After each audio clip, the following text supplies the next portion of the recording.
Hi, I'm Amanda Shagney, Associate Director for UK Alumni Career Services, and today I'm joined by UK alumna Sheila Corley. So glad that you're here, Sheila. Welcome. Thanks, Amanda. Thanks so much for having me. I really appreciate it. Well, let's get started. Tell us a little bit about your career path since you graduated from UK. What have you been into? Lots of stuff at USDA. I love to talk a little bit about my career path because it's a little different. It all started with a great boss at the University of Kentucky who helped steer me in the right direction. As a student worker in the Teaching and Learning Center, and Dr. Joe Davis, he was the director. He also taught in the College of Ag. So I was in the College of Arts and Sciences pursuing a Bachelor of Science in Math and working in the student Teaching and Learning Center. Mhm. And so he really set me down one day. I was getting ready to graduate 4 years, and I said, I don't know what I'm going to do. I don't know what my path will look like. He's like, why don't you come over to the College of Ag and get a master's in Ag Econ, and you can combine the things that you love, math, ag, and connecting with people. Nice. So based on his advice, I pursued a master's in College of Ag. And then while I was working on it, he helped me land the internship with the National Agricultural Statistics Service here in USDA. So after interning with them and then graduating with my master's, I went to work full-time at the National Agricultural Statistics Service. And part of the career journey for NAS is you have to move around. So I graduated and then I packed my bags and moved to Jackson, Mississippi. Oh, nice. Knew no one in Jackson. So You're ready for adventure. I was like, let's get going. So I spent 3 years in Jackson and then fell in love with the Deep South. Even though I'd grown up in Kentucky, moving further south, you find that there's a lot more. It goes deeper. There's a lot. I fell in love with Ole Miss and Mississippi State and loving the SEC conference and attending Ole Miss and Mississippi State games. And then NAS came calling again and said, hey, it's time to move you along in your career, and we're going to shift you to Columbia, Missouri. So I moved to Columbia, Missouri. At that time, the University of Missouri was not in the SEC conference. So I was moving to the Midwest and spent 3 years there. I kind of was on a 3-year path along the way. Seems like I was thinking about this as I was looking at the questions, and I was like, gosh, every 3 years I was moving. But anyway, so I spent 3 years in Columbia and worked for NAS there, leading our survey program. And then my boss in DC called and said, I'd love for you to come to DC and lead our national survey program. I was like, oh, 80,000 people to millions. Yeah.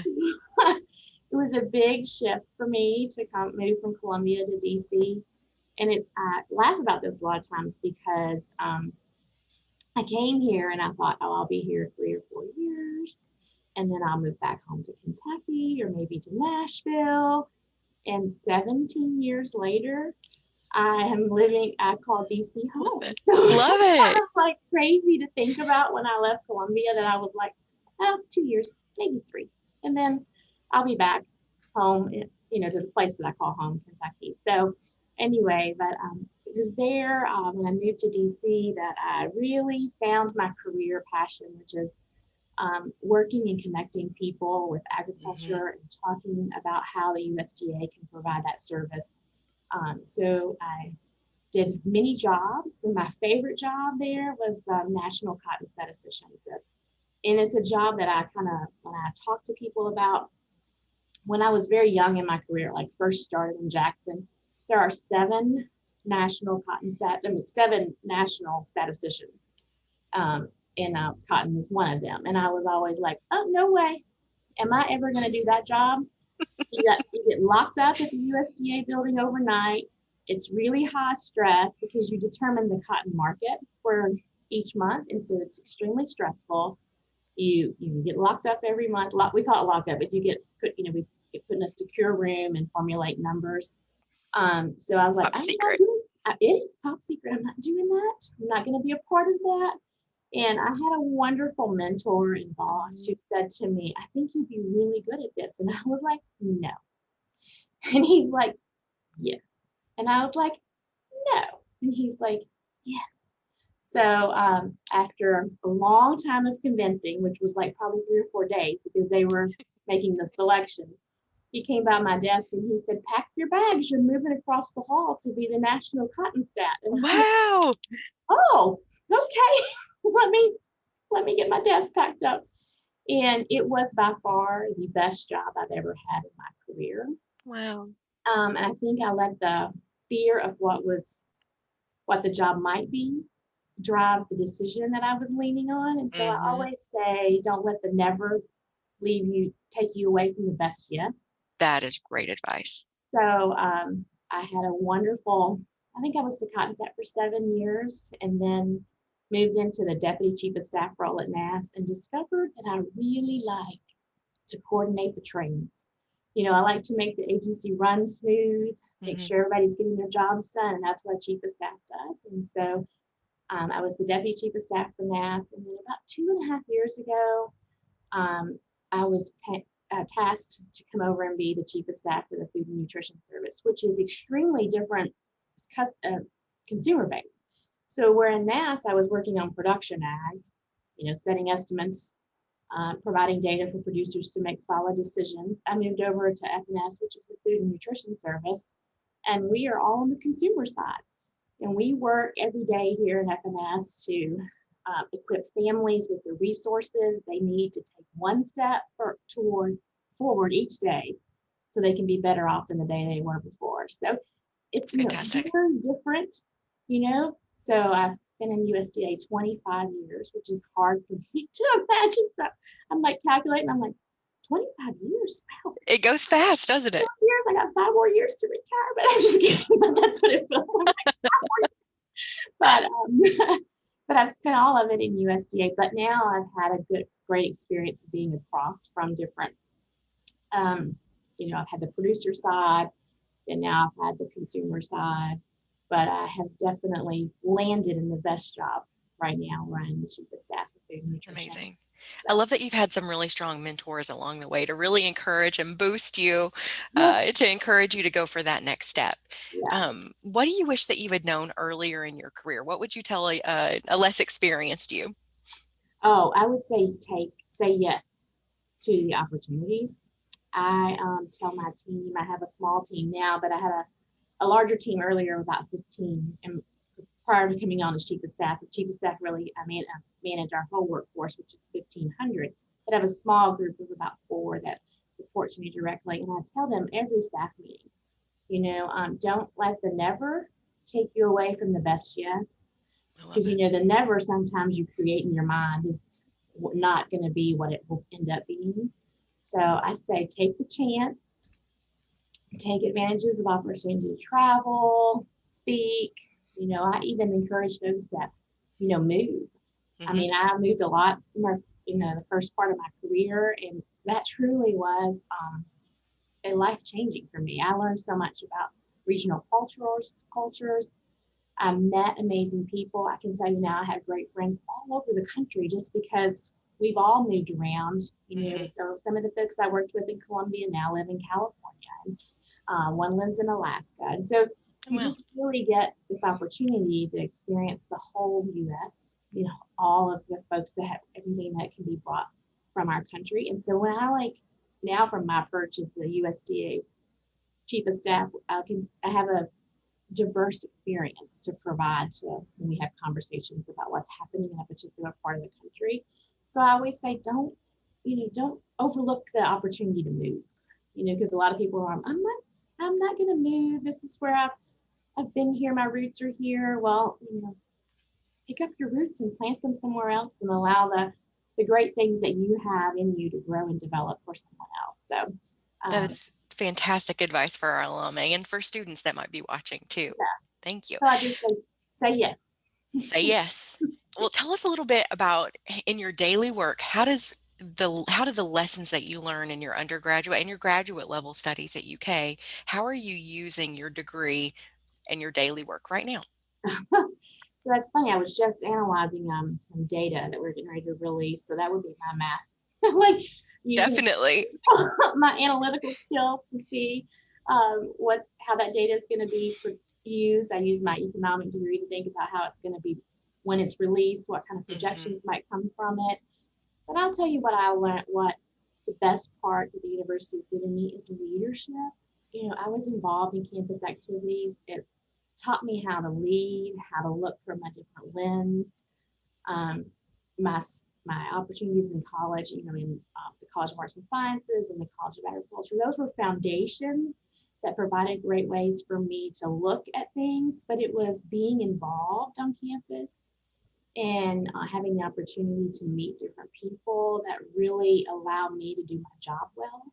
Hmm. And that's what I would say, I take away from the university is that it gave me a great perspective and allowed me to have a wider lens on what the world is.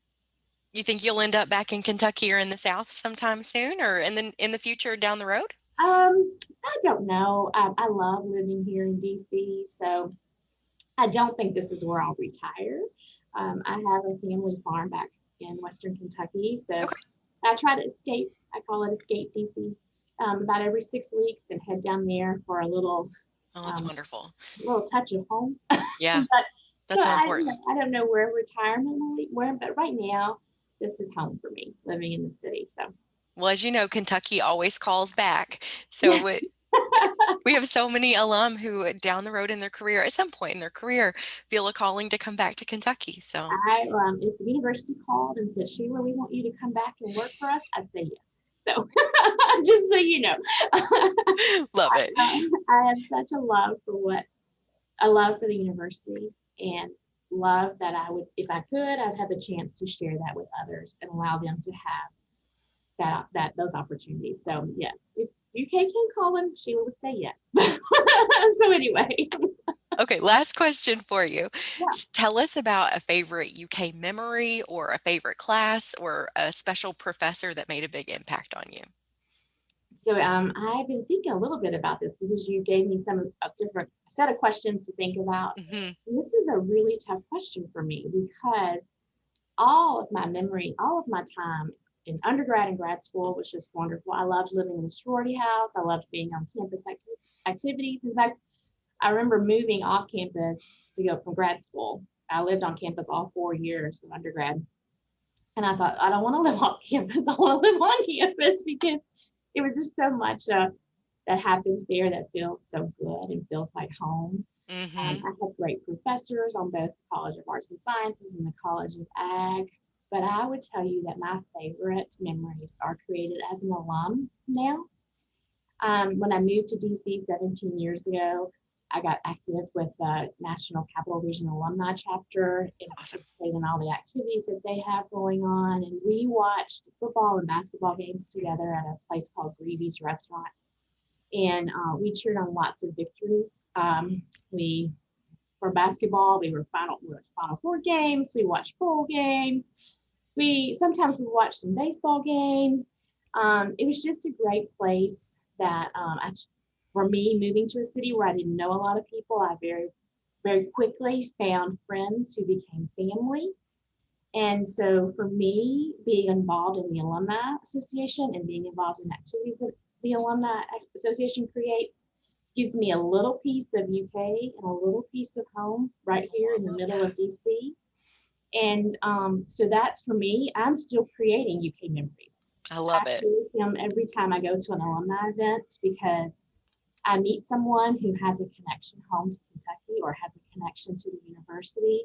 And instantly we find something that we love and can share, and we find a way to find a little piece of home. I love it. Well, Sheila, thank you so much for sharing your story with the UK community. We wish you so much success in the future, and we hope to see you back for a ball game of your choice soon. Yeah, thank you. I wanted to let you know that Mm. right here on my desk, I always keep my team makes fun of me a pom pom Oh, yeah, that's great. because and I carry it in my bag because I never know where I'm gonna be, You never know. where I'm gonna watch a UK game, You may have to break or into the fight song at any time. I know, or I just need to cheer someone on. So if I'm gonna cheer them on to victory, I always bring on my UK pom pom because I'm like, this is good luck. The university always succeeds. So anyway, I just thought you should know that I have this Absolutely. ready to Ready to roll. go. That BBN pride. That's right. All right. Thanks to everyone for logging in today. Have a wonderful day and bye-bye. Bye.